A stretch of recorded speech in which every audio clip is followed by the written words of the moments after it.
Did anyone ever share with you the unvarnished truth about life once you hit your 80s? Stepping into this new decade brings a subtle transformation that very few people actually talk about. I'm not referring to the superficial stuff, like having more birthdays or enjoying slower mornings. I'm talking about the deeper, often unspoken shifts that occur. It's a period rich with both profound wisdom and significant losses, moments of deep connection and feelings of distance, genuine peace, and sometimes a profound sense of loneliness. And if you're not ready for some of these changes, they can really catch you off guard, leaving you to wonder, why didn't anyone tell me about this? In this video, we're going to explore 5 candid realities of life beyond 80. Our goal isn't to frighten you or to bring you down, but to bring clarity. Because when you can anticipate these things, you're no longer at their mercy. You can get ready for them. You can face them with inner strength instead of being taken by surprise. We'll discuss how your social circle tends to shrink, how your body doesn't recover like it used to, the quiet onset of needing assistance that might feel awkward even when it's totally necessary, the subtle way society sometimes starts to overlook you, and that peculiar ache that surfaces when old regrets meet an abundance of time and a scarcity of purpose. Stick with us until the very end, because while some of these truths might feel a bit heavy, they also open the door to something incredibly powerful: acceptance, resilience, and the chance to shape this final phase of life with a dignity that nobody else can define but you. Let's really talk about what happens after 80 and how you can navigate it with open eyes, steady resolve, and your head held high. Number 1, your social connections quietly begin to fade. One of the first significant shifts you might notice after turning 80 isn't physical, it's about your relationships. The people who once filled your world start to disappear, often without much warning. Friends pass away, neighbors move on, siblings become less communicative. Even long-standing companions who used to call you every week might now only reach out every few months. It's not personal, it's simply the passage of time. But it leaves a void that can feel empty, no matter how strong or self-reliant you are. You might wake up one morning and notice your phone doesn't ring as often as it once did. Invitations become less frequent. Family visits grow shorter and more hurried. People still care about you, but they're busy, preoccupied, or coping with their own aging experiences in different ways. And slowly, those everyday interactions that once filled your life with voices and laughter begin to diminish. This isn't something anyone truly prepares you for. In your 60s and even your 70s, most of your peers are still around. There's energy, activity, regular check-ins, but after 80, there's a definite shift. You start to outlive people. You begin to outpace conversations. And this change is so subtle, so quiet, that at first, you might not even realize it's happened. I once knew a gentleman, let's call him Robert, aged 84, who faithfully visited the same local coffee shop every morning for years. The staff knew his usual order by heart. His friends would meet him there without needing to text first. It was a comfortable routine, but over time, those friends stopped showing up. Some had passed away, some moved, others simply stopped driving. One day, Robert remarked, "It's odd to walk into a place where everyone used to know your name, and now you're just the guy sitting in the corner booth." The ache of this kind of loneliness isn't always loud. It doesn't always come with tears or visible sorrow. Sometimes, it's just a prolonged silence after dinner or a walk that feels a little too quiet. It's the realization that the list of people who truly know you is getting shorter and you can't prevent it. But understanding this reality means you can actually do something about it. You can explore new avenues for connection, even when others have closed. You can maintain relationships on your own terms, whether it's through a community group, a regular lunch date, a phone call you initiate, or even a heartfelt letter. Because after 80, connection doesn't just come to you the way it once did. You have to actively seek it out, and that requires courage. But you've made it this far, so you absolutely have that courage within you. If you're finding these insights helpful so far, please take a moment to comment 1, below to let me know you're following along. It helps me understand what resonates most with you. Number 2. Your body just doesn't bounce back anymore. By the time you reach 80, your body isn't just hinting, it's communicating very clearly. Those minor aches that used to come and go now tend to linger. The tiredness that once vanished after a quick nap might extend into the next day. And the truth that surprises many people is this: after 80, even minor health issues can completely transform your life almost overnight. You might wake up feeling perfectly well, go about your day, and by evening something just feels off. A bit of lightheadedness, a sore leg, a cough that hangs around longer than expected, and suddenly you're in a waiting room hearing terms like monitoring, imaging, or possible admission. What used to be remedied with a bit of rest now demands serious attention. And often, there's no going back to how things were before. What makes this stage so challenging isn't solely the physical discomfort, it's the unpredictability. You can do everything right.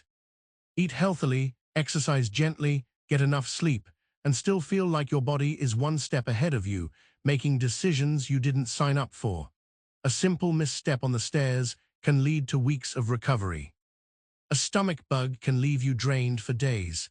And even when you do recover, things don't always return to your previous normal. Your balance might feel a bit off. Breathing might require more effort. That old bounce back simply isn't what it used to be. I encountered a woman, let's call her Linda, 81 years old, sharp, active, and very proud of her independence. She adored tending her backyard garden, strolling through her neighborhood, and actively participating in her book club. But after a minor fall, while pruning a rose bush, everything shifted. It wasn't the injury itself, it was what came after, she explained. Weeks of prescribed rest turned into months of diminished strength. Her confidence took a hit. I thought I was just taking a temporary break, she said, but my body treated it like a full stop. That's the part nobody tells you. At 80, rest isn't always restorative in the same way. It can, if you're not careful, lead to a decline. And sometimes, even when you are incredibly careful, your body decides to slow down anyway. You realize you're not bouncing back. You're adapting forward, but here's the power in knowing this. You start to honor your energy more wisely. You learn to pace yourself, not out of fear, but out of genuine respect for all that your body has carried you through. You begin to treat your health not as a given, but as a daily practice, a truly sacred one. And when you do that, even if the bounce is gone, your footing becomes much steadier. You might walk slower, but with greater awareness. You'll rest longer, but with more intention. And you start to see that even a slower body can still carry a powerful spirit. If you're still watching this video and finding these insights valuable, please comment too below to let me know you're here. And if you haven't subscribed yet, I highly recommend you subscribe and turn on the notification bell so you don't miss any of our future videos. Your support really helps us continue creating content that both informs and inspires you. Now let's keep going. Number 3, an increasing need for support. No matter how self-reliant you are, one of the toughest truths to accept after 80 is this: you start needing help for things you once did without a second thought. It doesn't happen suddenly. It creeps in quietly, subtly, until one day you just notice. You're avoiding reaching for things on the high shelves, and you're gripping the stair railing just a little bit tighter. You might hesitate before getting behind the wheel on a rainy day. And even though a part of you still feels perfectly capable, another part recognizes that some tasks just aren't as easy anymore. What makes this reality challenging isn't solely the physical change, it's the emotional one. For those who have spent decades caring for others, the idea of becoming the one who needs assistance can feel profoundly uncomfortable. You might begin to feel like a burden, or you might start concealing what you can't do, skipping that trip to the grocery store, not telling your kids you stumbled, trying to fix that light bulb by yourself, even though your shoulder has been bothering you for weeks. The desire to remain independent doesn't disappear. If anything, it intensifies. The truth is, independence after 80 looks different than it did at 60. It's not about doing absolutely everything by yourself. It's about knowing when to ask for help and being brave enough to accept it. I once knew a man, let's call him Henry, 85, who took immense pride in doing everything on his own. He had survived a war, raised 4 children, and even built his own shed in the backyard with nothing but leftover wood and sheer determination. But one winter, he slipped on his icy driveway. No broken bones, just a bruised ego. He didn't tell anyone, but his daughter noticed something was different. She started showing up once a week to bring groceries and stay for coffee. At first, Henry resisted. "I'm perfectly fine," he'd insist. But over time, that coffee visit became a cherished ritual, and eventually, he admitted something that even surprised him. It's actually nice not having to carry everything alone. That's the fundamental shift. It's not a sign of weakness. It's a mark of wisdom, understanding that accepting help isn't a loss of independence. It's actually a way of safeguarding it. Because when you allow someone to help you climb the stairs, or drive you to the doctor, or carry that heavy bag, you are actually giving yourself more years to do what truly matters most to you. And not all help has to come from people. It can be a grab bar in the shower, a sturdy stool in the kitchen, a reminder note on the fridge. These small supports don't diminish your dignity, they actually preserve it. After 80, the bravest thing you can say might just be, "I could use a hand." Because the older you get, the more strength you demonstrate by choosing safety over pride, peace over struggle, and connection over isolation. If you're connecting with these points, please type 3 in the comments below. Your participation truly makes a difference. Number 4, the subtle way the world stops noticing you. I recall a woman, let's call her Irene, 86 years old, who volunteered tirelessly at a local museum. One day, a visitor posed a question to the staff that Irene could have answered in her sleep. After all, she had lived through that exact historical period, but the question completely bypassed her. When I asked her how she felt, she simply smiled and said, "I'm accustomed to it." But there was a hint of sadness in that smile. The kind of sadness that comes from being perceived as background scenery instead of a vibrant presence. But you are not furniture. You are not just part of the backdrop. You are still here, still thinking, still contributing. And just because the world sometimes forgets, that doesn't mean you have to. So, what can you do? You speak up anyway. You ask the important questions. You offer your well-formed opinions. You vote. You share your life stories, even when no one explicitly asks. You stand up, even if your knees feel a bit wobbly. Because every single time you claim your rightful space in a room, you remind both the world and yourself that you are not finished yet. You are not invisible. You are a living library, a witness to history, a voice that still holds immense value. And you don't have to shout to be heard. You just have to steadfastly refuse to disappear. If you're still watching this video and finding these insights valuable, please comment 4 below to let me know you're still here. And if you haven't subscribed yet, I highly recommend you subscribe and turn on the notification bell so you don't miss any of our videos. Your support genuinely helps us continue creating valuable content to inform and inspire you. Now, let's move forward. Number 5, a feeling of regret if your purpose isn't reimagined.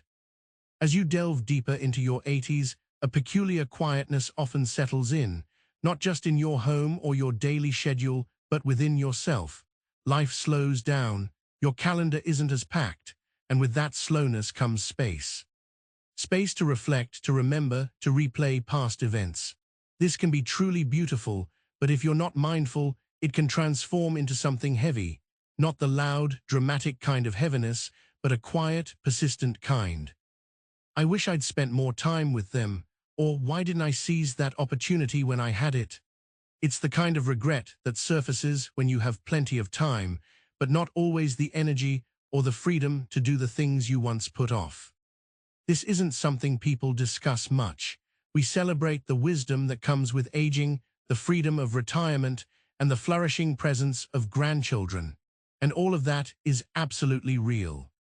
But so is the lingering question that often remains unspoken. What now?